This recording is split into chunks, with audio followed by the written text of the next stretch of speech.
Welcome to the first segment of our opening plenary. And what a way to start. Our guest for this session is an economist, academic, and public policy analyst for whom expert is kind of an understatement. Among many other roles, he's the director of the Center for Sustainable Development at Columbia University, where he directed the Earth Institute from 2002 until 2016. He spent over 20 years as a professor at Harvard University, where he received his BA, MA, and PhD. And he's been special advisor to 3 United Nations Secretaries General, currently serving as an SDG advocate under Secretary General Antonio Guterres. It's an honor to have you with us, Jeffrey Sachs. So let's just start at the top. How do we pay for all of this? How do we mobilize resources to support the solutions we need at scale in so-called low-income countries? Look, the main thing, and you've got it exactly right, the SDGs are about investment in education, investment in health, investment in clean energy systems, investment in conservation, investment in urban infrastructure, investment in digital access. So all these priorities, but then the question is how to pay for them. And that is really why finance is at the center of all of this. And the sad part about the world is we've got a lot of saving in the world that gets transformed to investment, about $25 trillion a year. But almost all of it goes to countries that are already rich. And so we're not getting the financing to the poor countries, the low-income countries, the lower middle-income countries, and that's the challenge. Now, the basic answer to the question is we created a system of multilateral banks a long time ago, like the African Development Bank or the Asian Development Bank or the Inter-American Development Bank. And there's some new ones as well, the Asia Infrastructure Investment Bank and the New Development Bank, which is the so-called BRICS Bank, and so on. Well, we have these wonderful institutions. They can tap the world's saving and then on lend at good terms, that means long-term low interest rates, to the countries that need to build their infrastructure. And here's the essential issue. The scale of what those institutions do right now is just too small, way too small. You add up what the World Bank and all those other banks I mentioned lend in a year, it's about $100 billion a year. Now, that may sound like a lot to some people, but I can tell you to a macroeconomist, it's not quite rounding error, but it ain't a lot because world output, just to keep the numbers straight in our head, $100 trillion per year. Saving out of that, 25 trillion. In other words, 1/4 of world output is saved. Now we're talking about 100 billion. That's 1/10 of 1% of world output. We're not getting the job done. So in the UN, we are calling for an SDG stimulus. That means get on it. Increase the investments. Don't just talk about clean energy. Build the solar fields, the wind fields. Build the hydro where it really makes sense to do that. Build the transmission line so that poor people also can have electricity, this would be a good thing to do. But get the financing on good terms. One more thing, if I may say. Oh, you may. You most certainly may. Don't want to hog the time, but just to say that one of the ways that we went wrong, like we often do, is that there was this idea, just push the countries directly to have their governments borrow on the bond markets. Wrong.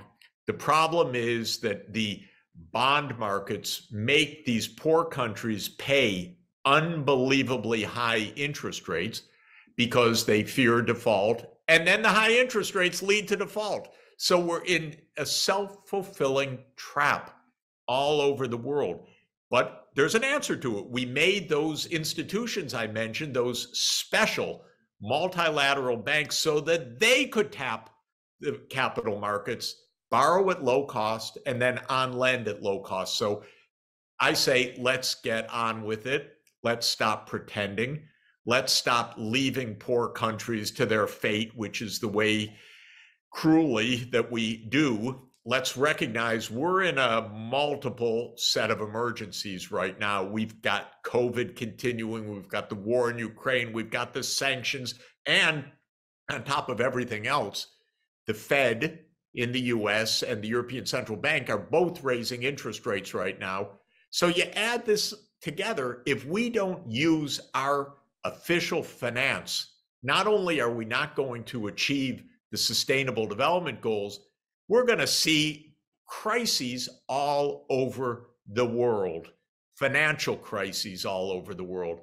And this really bothers me, and it bothers me for a very personal reason also, if I may say, which is that I came into economics as a newly minted assistant professor at Harvard 42 years ago. Oh my. The last time that we had the kind of global economic conditions that we have right now, what we call stagflation, inflation, and output contraction.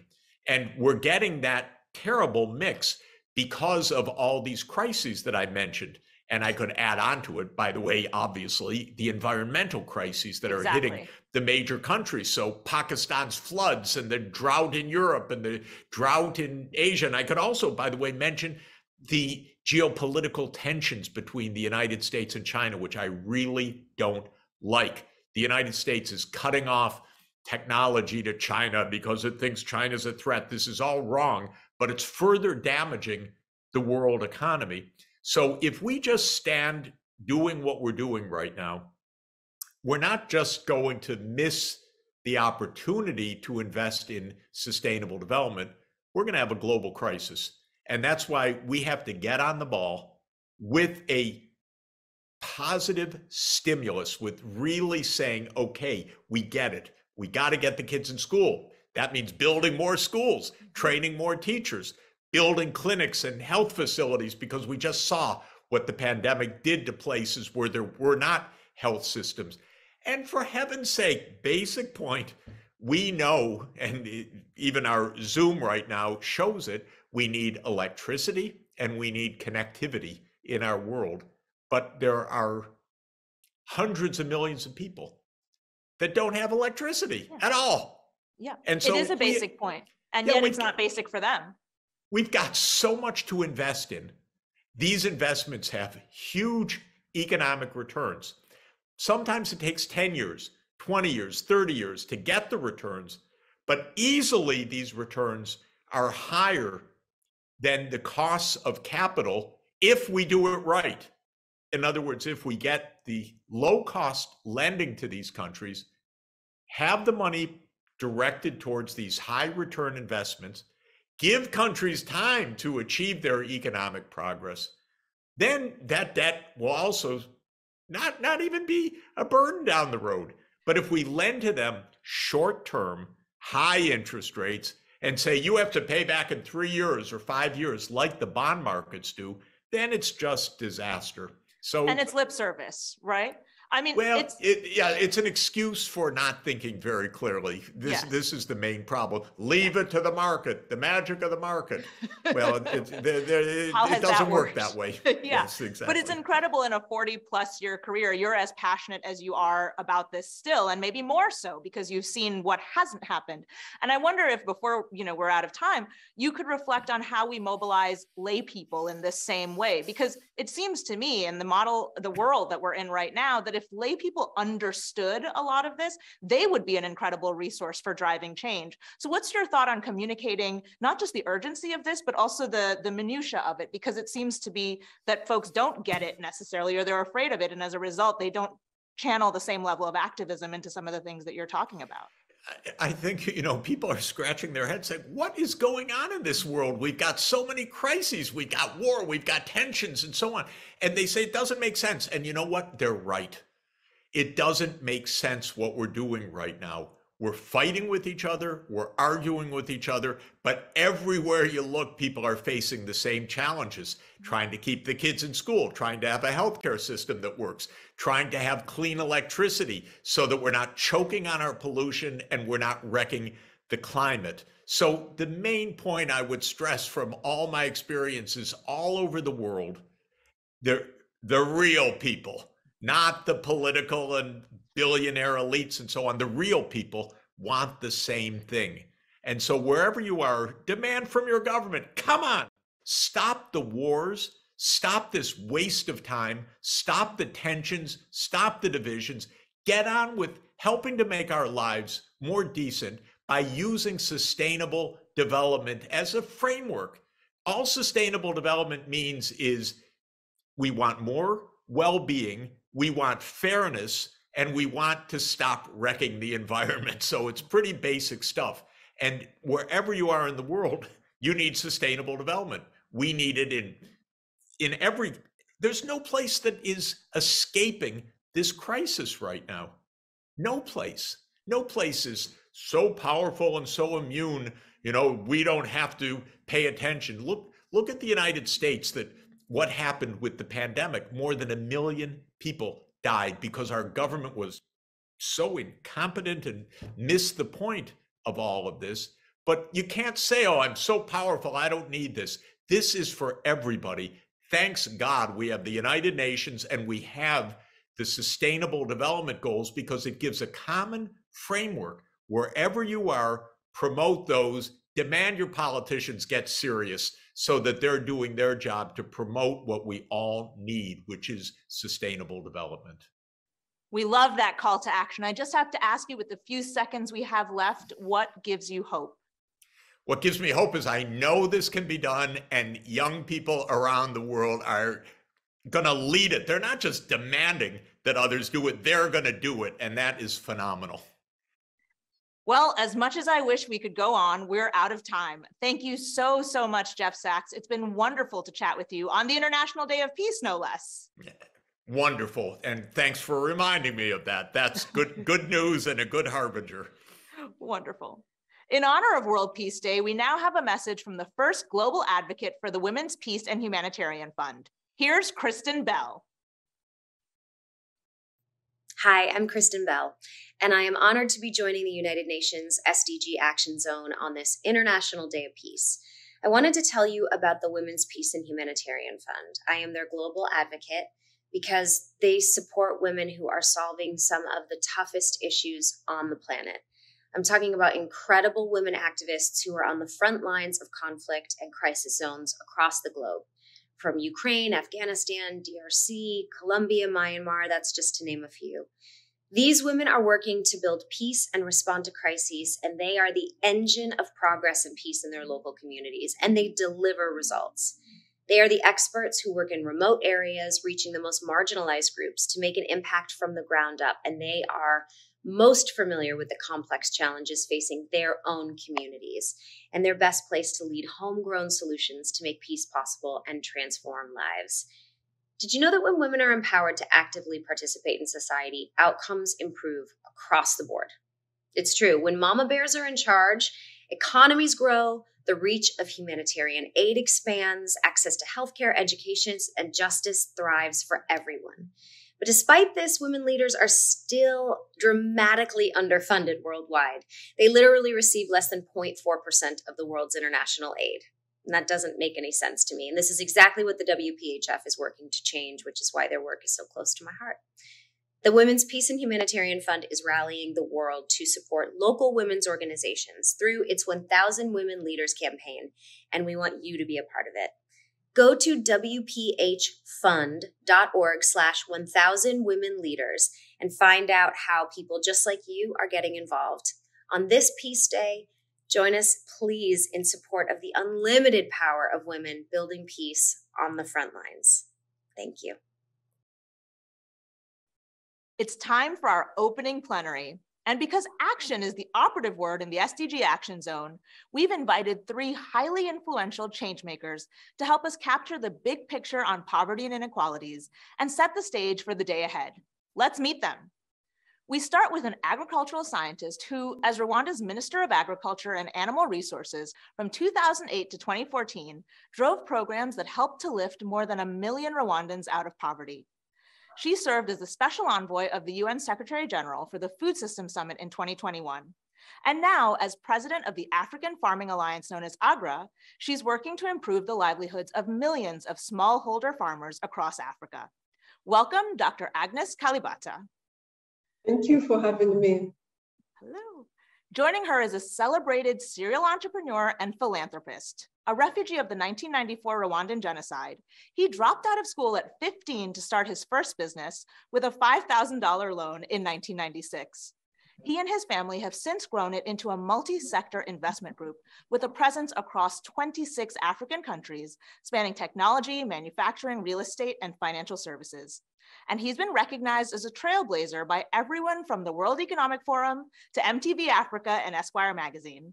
Thank you for joining us, Ashish J. Thakur. Thank you so much. It's a pleasure. And our final guest has a wealth of experience using digital technology to advance the SDGs. He's CEO of the International Digital Health and Artificial Intelligence Research Collaborative Project, based at the Graduate Institute of International and Development Studies in Geneva. And he served as the executive director and co-lead of the UN Secretary General's high-level panel on digital cooperation, before being appointed in June of this year to his current post as the UN Secretary General's envoy on technology. Welcome, Amandeep Singh Gill. Hello to all. So why don't we jump right into the meat of the matter? What do you think the biggest obstacle to making progress on poverty and inequalities is right now, from your unique vantage point, and how might we overcome it? Agnes, why don't we start with you? No, thank you. Right now, the biggest obstacle from where I'm sitting must be climate change. And yes, there's so many things. It's very difficult to pull out one particular thing because each of they're piling on one on top of the other. But climate change is the thing that doesn't seem to go away. Climate change is the thing that is impacting people here in Africa that we don't know what to do about. So it's one of those things that has actually made us realize how connected we are as a world and how helpless we can actually be when things like this happen. So what can we do about it? We need to double down on the promises we've made as a world to stop climate change, to stay within 1.5 degrees. We have clear actions and we need to just double down and get work done, because it's going to lead to even other problems that we haven't seen yet. It's a drum we've been banging for such a long time, saying the SDGs are connected, but to your point, it's so clear in this instance. And the solution is to keep our promises, to talk a little less and do a little more. Ashish, what about you? What are your thoughts on the challenges facing us? No, absolutely. And I fully agree with Dr. Kalibata, who said that there's so many things that we need to address. And in my opinion, I think it's how do we really embed the SDGs into business models, right? And how do we get the world and the consumers even more aware about it? So for example, that the way trends like ISO, et cetera, became one of those things. I mean, just measuring how each business is performing in each of those 17 goals and making that more public, putting that more out there, truly making it a part of the business plan. Because I've always said this repeatedly, but I think if we are to really integrate these kind of initiatives and models into our business and into every business out there, that's the only way we're going to really create the self-sustainability and the scalability of solutions. As we all know, we've got till 2030, which is what the promise we've collectively made. To really get to that, I think, it's a collective responsibility. And a mindset of scale rather than one of sort of this incremental approach, right? Amandeep, what about you? I think beyond the multiple intersecting crises on food, energy, finance, and now we've got the aftermath of COVID and the war in Ukraine, there is a fundamental problem, which is that we are not able to harness the energy in the field of the youth who are bearing the brunt of many of these problems. So we are not able to engage communities, harness the power that's out there on the ground, and bring it to bear on our larger agenda. So I see that as the main challenge. The other often talked about challenge is the lack of sufficient collaboration, whether it is across the intergovernmental system or it's on the ground within governments and between governments and the private sector, government and community. So we need more ways to bring that energy into the equation. We need better ways of bringing collaboration to bear on our challenges. I think harness is such a powerful word there, because obviously it speaks to energy, but it's something that we're constantly trying to think about how to do. And yet it's so nuanced because it differs, as we've discussed already in this short time, across all these sectors and the issues. So maybe it's a time to delve into some of your individual work a little more. Agnes, if we start with you, obviously food systems are so important, but it's very hard to focus on security if you don't have enough to eat, if you're hungry. So how do we get people to really understand that there are these baseline issues that trickle up and create greater crisis and react to that in a way that actually solves the problems like hunger and addresses food systems wholly? So there's no question of producing enough food in this world. We do produce more than what we need. We produce 1.5 times the amount of food we need. We are 7.5 billion people. We are producing enough food to feed 10 billion people. But we waste a lot of that food. So a good proportion of that goes to waste. What we need to be doing is to think through how we distribute food in ways that actually work for everyone. You know, food becomes available to us through logistics, through systems of distribution that we have put in place in this world.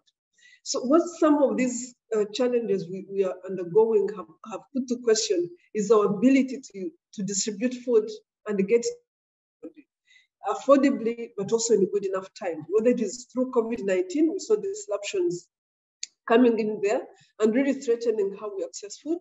But now it's even more important with the Ukraine crisis, where this whole thing is being called to question. And there are simple solutions. For example, where we live in Africa, we need to produce more of what we need to eat more of what we produce. We definitely produce a lot of food. We are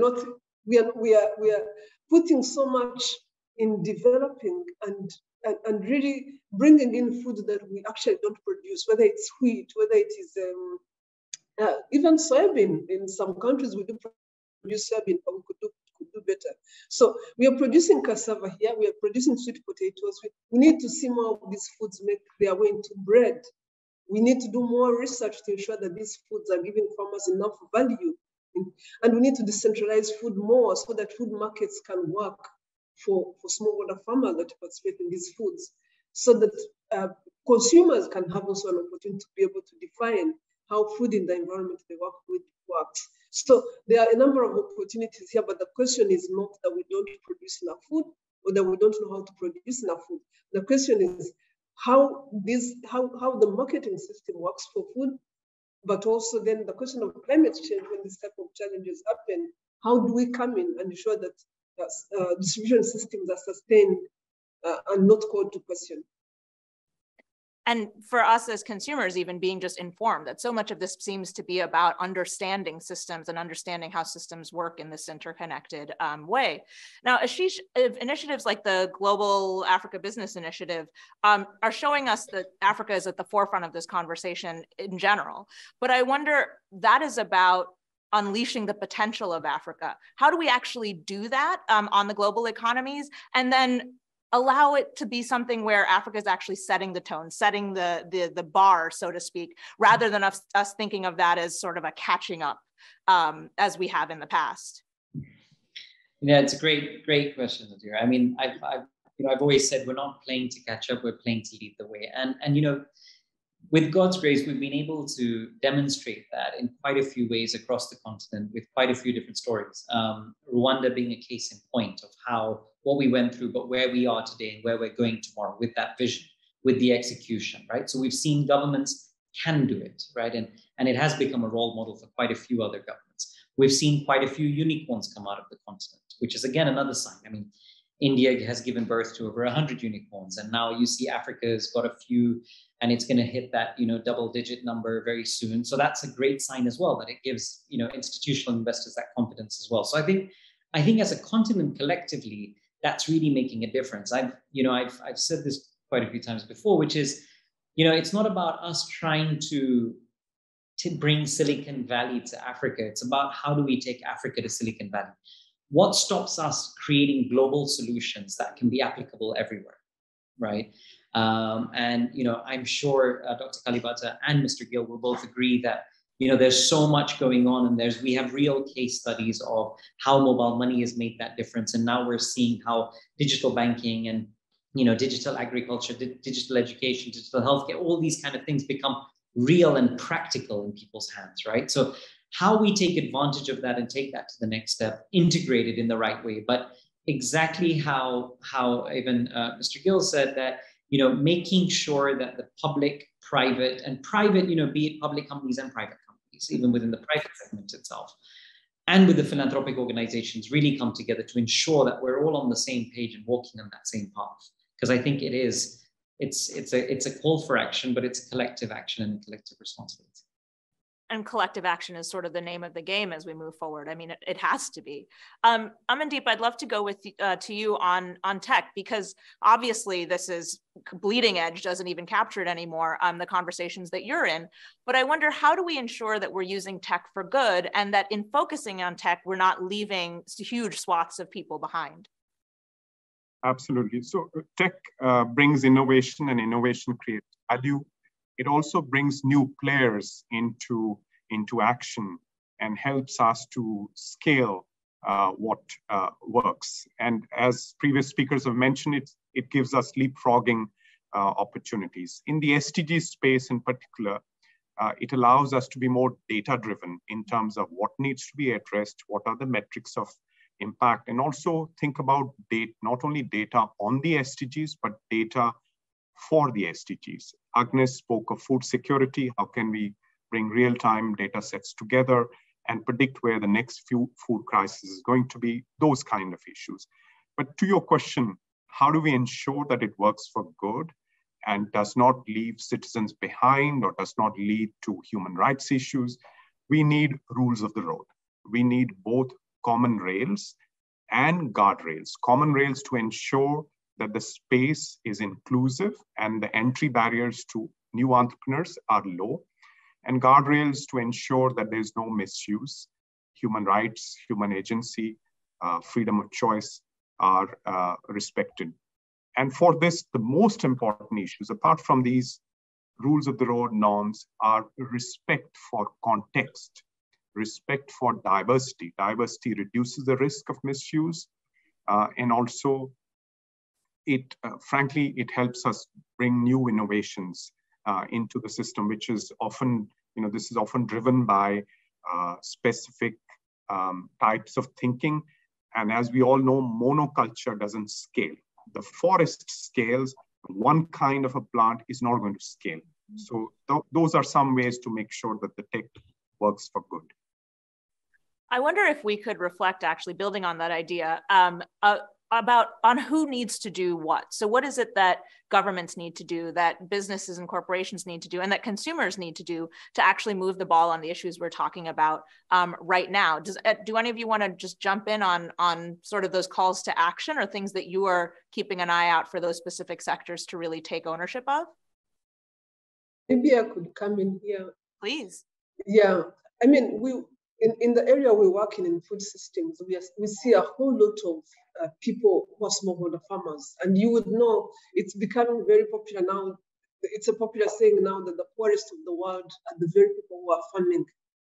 And the reason that is we need governments to do more with regards to putting the right infrastructure in place, from systems that deliver for farmers to ensuring that farmers have access to technologies being things like seeds that improve yields for farmers. Those things are very important, but they can't happen at farmer level. They can only happen at scale when governments do engage. The individual farmers don't have the capability to be able to do this on their own. Does it mean that when given the infrastructure, now treat that infrastructure, that soft infrastructure, as you treat roads? That's what farmers need to be able to deliver, what they are expected to deliver against. So that's one thing. On the other hand, you need private sector to do what they do best, make money off a system that works, right? So once you've put that system in place, ensure that you create opportunities for private sector to deliver. Farmers need services. If you teach a farmer how to use improved seeds, the only way he can continue to do that is if there's a system that ensures that he can get it every season he needs it, that he has the right choices of good seed and good fertilizers when he needs them. That can only be done by private sector sustainably. So let's give them the space and ensure that they do the right thing, regulate them as we should if we need to, but ensure they do the right thing. Then farming needs to be done by farmers because they own the land, they have the labor, they have all the things they need, and they need to make money. For them, it's a business. So give them the opportunity to make money. Look at what they need. Here in Africa today, African farmers need markets. They don't need to be taught how to farm. They need markets. They need, once they have access to which they need, like I just described, then they need a market to be able to create value out of what they do. Today, there's a misconception that there are parts of the world that produce better than Africa. The misconception is because those parts of the world are highly subsidized, and the markets have are able to supply Africa so affordably, and that African farmers can't even participate in the very markets in their small towns around them.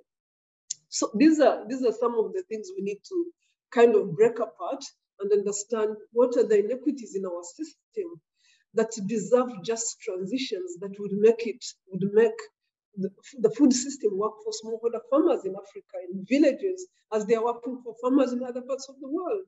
And it's breaking them apart to put them together so that they can collaborate more efficiently and effectively. Ashish, Ramandeep, do one of you want to weigh in on who needs to do what? This is the opportunity, I believe. I believe that with the foundation that we have, with the drive and the passion we have, with all the learnings we've had as a continent and as a world, because I think COVID was one of those things that made us realize no matter how powerful a government or no matter how powerful a family, doesn't help. It's everyone, no one is immune to this. And therefore, working together, being extremely aligned on every situation is the only way we are going to come out of this stronger together. No one is isolated, right? So I think it's an exciting time in that respect. There is a lot to be done, but I am super psyched up and optimistic that we've got a very different foundation to work off now. And it also proves, I mean, what we've been through the last few years does prove that there is will when there needs to be will, right? We find the money, we find the collaboration, we find the resources. And that's actually a powerful message going into this, decade of action and all the work we have ahead. Amandeep, what about you? Who needs to do what from your perspective? I think what needs to be focused on is bringing people, processes, and technology together. Tech alone cannot deliver us from anything. And Kentaro Toyama said sometime back in his book, Geek Heresy, that tech is never the main driver of social progress. We need to use it wisely. And what we need to focus on is not just the current digital divide where 2.9 billion people are not connected, but also the divide in terms of who's producing content and who's consuming content. And who's generating the data and who's deriving value from data. I would like to focus much more on the data commons, the data and AI-related capacity that is needed to drive progress in some key areas of the SDGs: health, food security and agriculture, the green transition, for instance. We need to build an army of SDG innovators, a million-strong army, let's say, who have the capacity and the purpose, but who are also enabled with governance tools, with benchmarking tools, and a low-cost infrastructure which they can use to build their own data sets and conduct their own research and innovation. The past and the present of tech has been written by some of the giants and coming from a few geographies. But the future is going to be written by the young entrepreneurs from Africa, from India, and other countries in the global south. What we need to do is make it possible for them.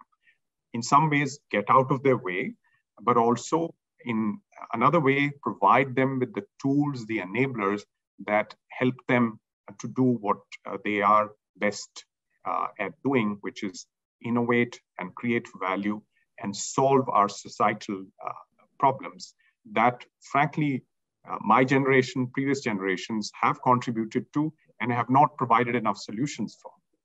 But the contribution you can make now, to your exact point, is bolstering that younger generation as they fight to solve this problem. I want to piggyback off of something you said about sort of communicating about these issues. And I wonder, when you all look out into the landscape, who's doing it right? Who's communicating about the issues that you think matter with respect to poverty and inequalities, and actually creating urgency and creating action based on the way that they're telling the story or the data that they are sharing and how they're sharing it? So does anybody jump to mind for you? Well, I guess for me, coming out of the Food System Summit, the innovators, the people that are trying their best to find solutions of the problems we work with every day.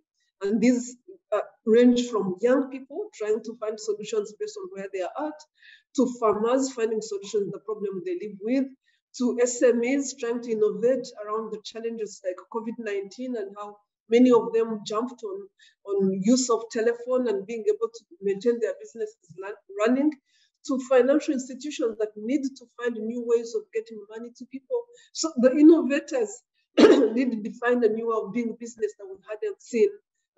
Especially that happens when they get challenged. They seem to be the people that bounce back the quickest and the fastest. So I think that's a group of people that's generating knowledge that we can rely on. That, yes, a lot of it will have to be put to test as we go, but it's definitely a new way of thinking that is even different than we have always thought about science and how to move forward. And it's there. Ashish, when you look out at the landscape, who's giving you hope in terms of the way that they're addressing this?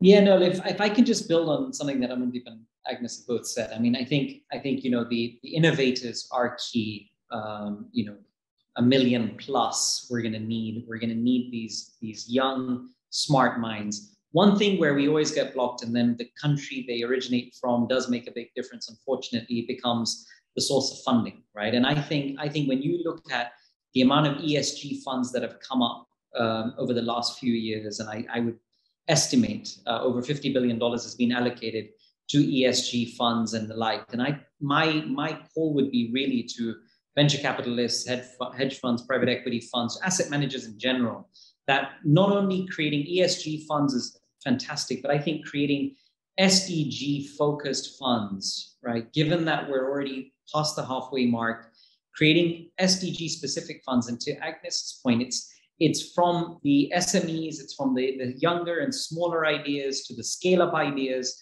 to the ones that are going public, but the ability to actually fund across the board.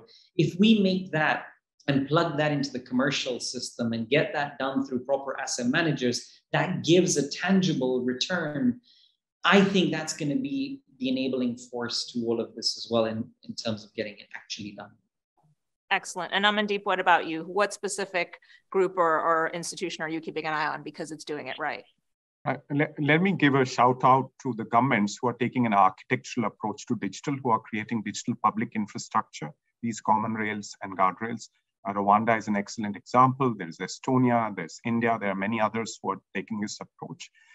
Then I would also like to commend those within the UN system, my colleagues who are working on addressing the digital divide, helping countries devise strategies for harnessing the digital transformation. And finally, philanthropies. Some of them are doing exciting work at the interface of tech and the SDGs. I would like the private sector to do much more.